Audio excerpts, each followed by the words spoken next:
Dari awal bisa kelihatan bahwa RRT ini menjadi sasaran dari Pak Jokowi, ya kan? Assalamualaikum warahmatullahi wabarakatuh. Sahabat-sahabat sebangsa setanah air, berikut video perdebatan antara Rasman Nasution dengan Rismon Sianipar di salah satu acara TV. Untuk lebih jelasnya mari kita simak video berikut. Ya itu kan dari awal bisa kelihatan bahwa RRT ini menjadi sasaran dari Pak Jokowi, ya kan, diskriminasi. Dan selanjutnya ya inkonsistensi beliau, bagaimana beliau mengatakan ini akan diselesaikan di pengadilan dengan cara bermartabat untuk memulihkan nama baiknya, tetapi justru memberikan SP3. Dan para pengacara Jokowi juga mengatakan bahwa hal itu bukti kenegarawanan Joko Widodo. Kalau memang negarawan, ya seharusnya jangan dilaporkan semua, jangan diskriminasi, harusnya sejak awal tunjukkan saja, karena ijazah itu kan sudah dipakai untuk mendapatkan jabatan bahkan tertinggi di Republik ini, ya. Dan kejadian hari ini kami melawan, dalam arti begini, ya ada 5 ahli forensik digital yang dipanggil oleh Polda Metro Jaya untuk menuduh kami memanipulasi barang bukti digital. Oleh karena itu sekarang menjadi bagian kami untuk membawa hari ini 3, tetapi yang terkait dengan forensik digital adalah Profesor Tono Saksono tentang ITE, yaitu Profesor Henry Subiakto. Kami juga nanti akan minta Dr. Rido Rahmadi, ada juga Dr. Ledi dan lainnya gitu. Jadi supaya fair, ya Polda Metro Jaya juga ya harusnya memberikan kesempatan 5 ahli kami, ahli ITE, para profesor dan doktor, sehingga didengarkan pendapatnya, dan itu dituliskan dalam BAP dan menjadi catatan dan perhatian untuk kejaksaan. Oke. Jadi tidak timpang. Bung Rismon, saya ingin tegaskan sekali lagi, ketika berkas Anda, Bung Roy, dan Dr. Tifa sudah dilimpahkan kejaksaan, tidakkah ini mematahkan argumentasi Anda bahwa Jokowi berupaya menghindari pengadilan? Ya bisa jadi itu untuk mengancam kami supaya mengikuti jejak Egy Sujana dan Damai Hari Lubis kan. Ya anytime kan bisa. Pak Jokowi kan kelihatan ketika statement dari Bang Egy Sujana di rumah Jokowi meminta Jokowi untuk memanggil, memerintahkan Kapolri, memerintahkan kepada Kapolda di Reskrimum. Di situ kan sudah ada relasi kuasa. Oke. Bahwa Bang Egy Sujana meminta kepada Jokowi, baik. berarti Bang Egy Sujana paham Oke. Jokowi masih berkuasa atas kepolisian Republik Indonesia. Buktinya langsung dipanggil Kompol Sarip untuk memanggil yang ada di situ. Ternyata yang ada di situ itu Protadi dan Kombes Iman Manuka yang sudah ada sebelumnya, sebelum kedatangan Bang Egy Sujana. Begitu, Bang. Baik, kami sudah menangkap poin Anda. Saya ingin ke Bung Rasman. Bung Rasman, apakah betul Pak Jokowi berupaya menghindari pengadilan, terlebih ketika pemberkasan Bung Rismon dan kawan-kawan dilimpahkan, ini merupakan sebuah ancaman? Bisa Pak, keamanan juga bisa pokoknya. Enggak lah. Jadi gini, jangan terlalu lebay ya. Jadi orang Pak Rismon, Roy, Tifa itu dibuat klaster 2 itu karena memang dilihat ada pasal-pasal yang memang mereka lakukan. Nah, jadi kalau dikatakan ini upaya menghindari pengadilan, kan kita dari awal bilang bahwa Pak Jokowi itu justru menunggu di pengadilan.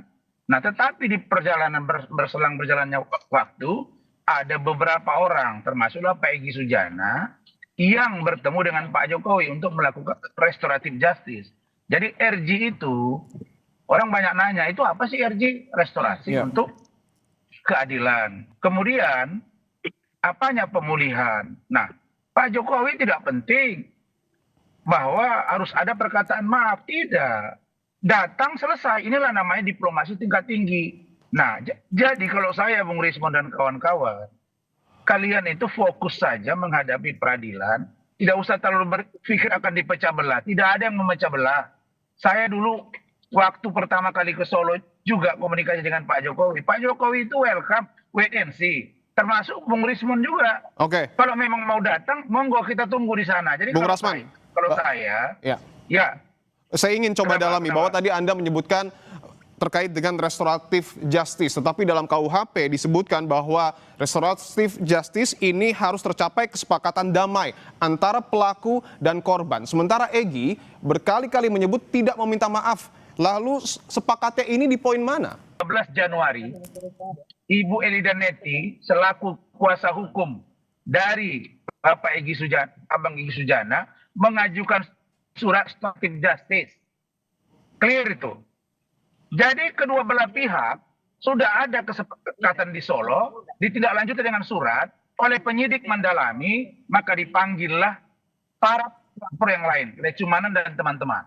Sehingga mereka bersepakat karena ada surat permohonan RJ, kemudian Pak Jokowi sudah bertemu di Solo, penyidik ada menyaksikannya, maka diterbitkanlah surat penghentian penyidik.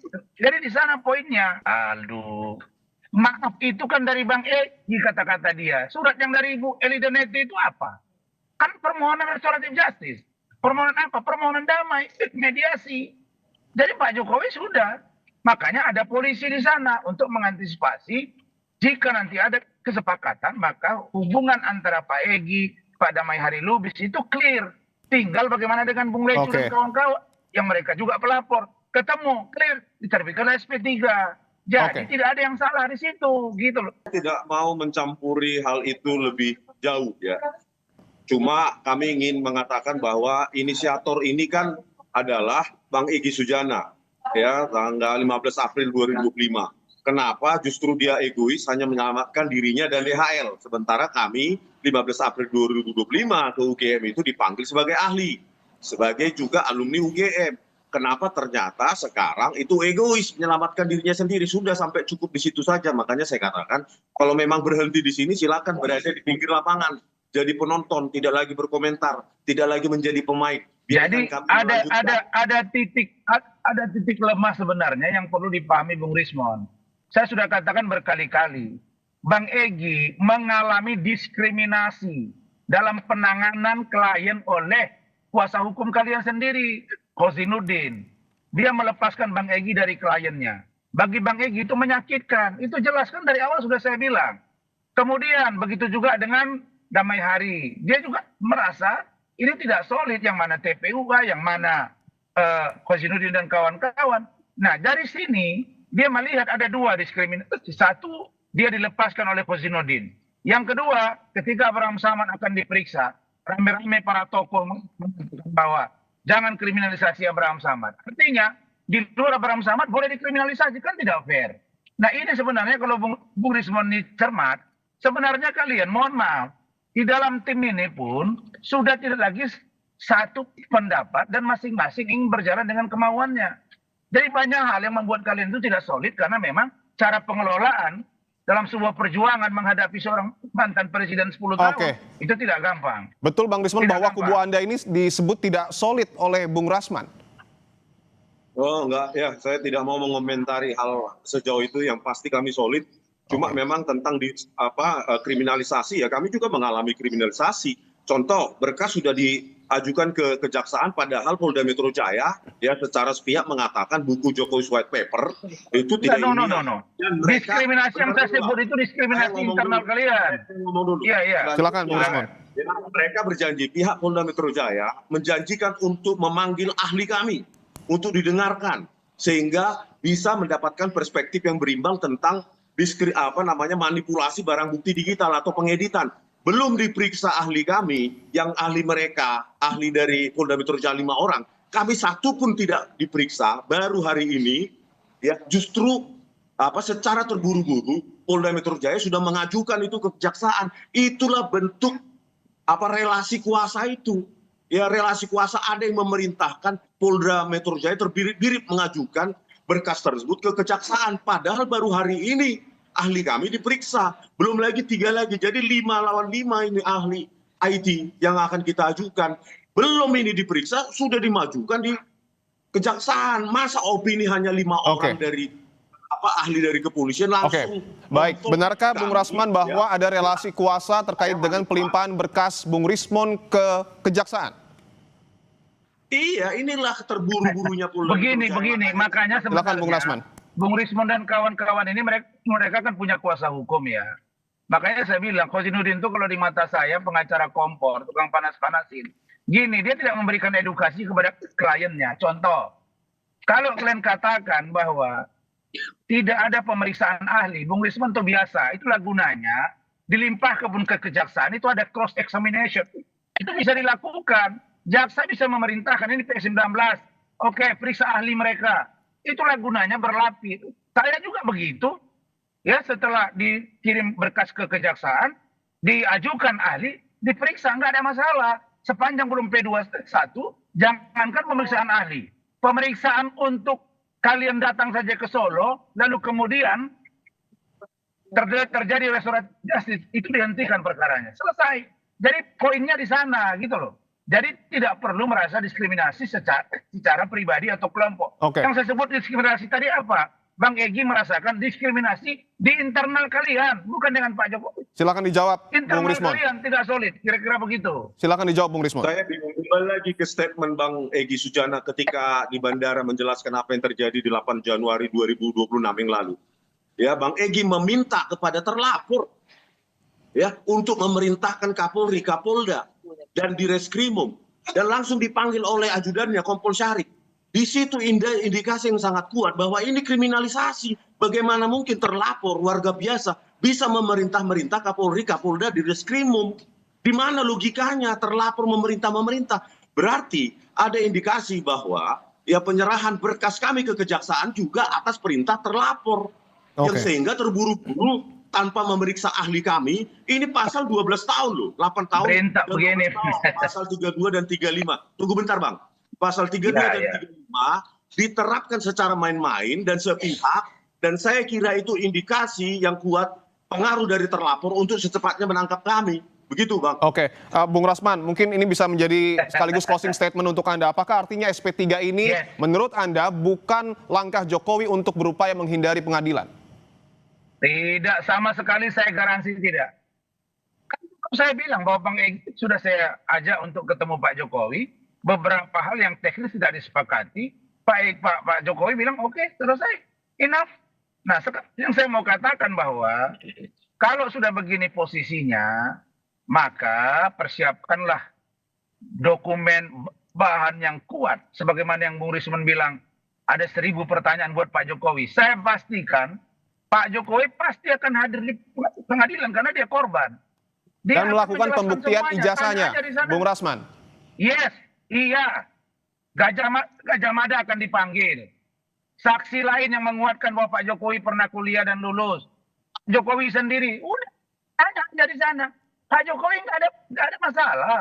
Jadi sebenarnya kalian yang tidak solid secara internal, jangan dimerembet kepada Pak Jokowi. Oke, nah, yang Bung Rismon. saya mau katakan, Bung Rismon, ingatkan Khosinuddin, bangsa-bangsa dia, misalnya, bagi kami 100 tahun juga. Ya, Bung Rismon, siap. Bung Rasman, kami sudah menangkap poinnya.